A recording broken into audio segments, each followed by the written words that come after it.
এখন বিকালে সুন্দর আবহাওয়াতে চলে এসেছি মাঠে, কারণ এই যে পেছনে দেখতে পাচ্ছ পাটে জমি, এটাতে সার দিতে হবে। তো ব্লগটা আর কি ছোটই হবে, কারণ আজকে বিকাল আর কোথাও যাওয়ার সময় নেই, বাড়িতে দোকানে ডিউটি করতে হবে। তো অবশ্যই আমাদের সাপোর্ট করো এবং আমাদের চ্যানেলটিকে সাবস্ক্রাইব করো, তোমাদের সাপোর্টে দূরে নিয়ে যাবে। তারপর তো দেখি এই ভাইটা আসছে, ওকে দিয়ে সারটা ছিটিয়ে নিই, যদি না দেয় আমাকে ছিটাইতে হবে, কিছু করার নেই। এবং মাঠে যে আবহাওয়াটা বিকালে খুবই সুন্দর, ম্যাগও হয়েছে আর কি। তো চলো আপাতত সারটা ছিটিয়ে নিই, তারপর দেখাচ্ছে। তো জমিতে সার ছিটানোর কাজ চলছে এবং আমার সেই পণ্ডিত মামা ধান মাছ দিয়েছিল মাঠে। হয়ে গেল মাথা ধান হয়নি?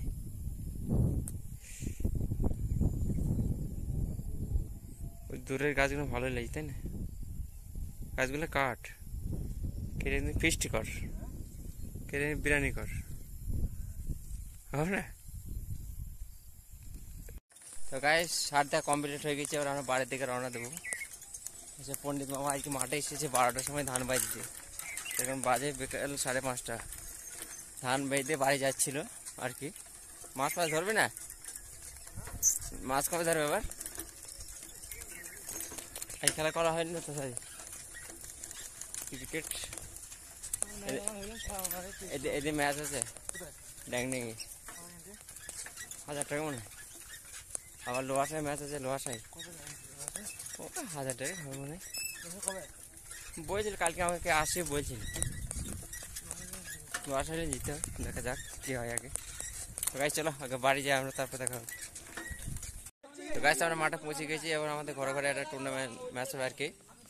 দেখা যাক টিমে বি কারা শেষ পর্যন্ত জিতে আর কি। আরে ম্যাচ লাগাও, আরে 200 টাকা করে ম্যাচ খেলো, 200 টাকা করে।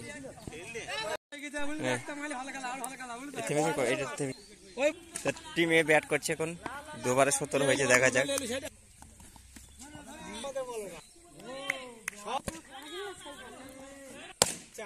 দারুণ শট লাগা, এই তো দারুণ শট। ফর্মে ফিরেছে আস্তে আস্তে, সামনে ড্যাং ড্যাং খেলা নাই।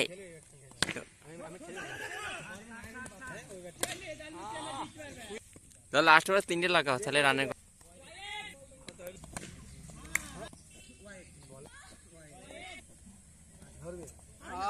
বেশি হয়নি।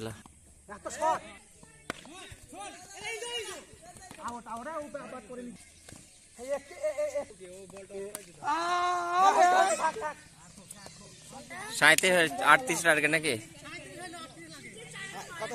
38 টাকা, 38 টাকা।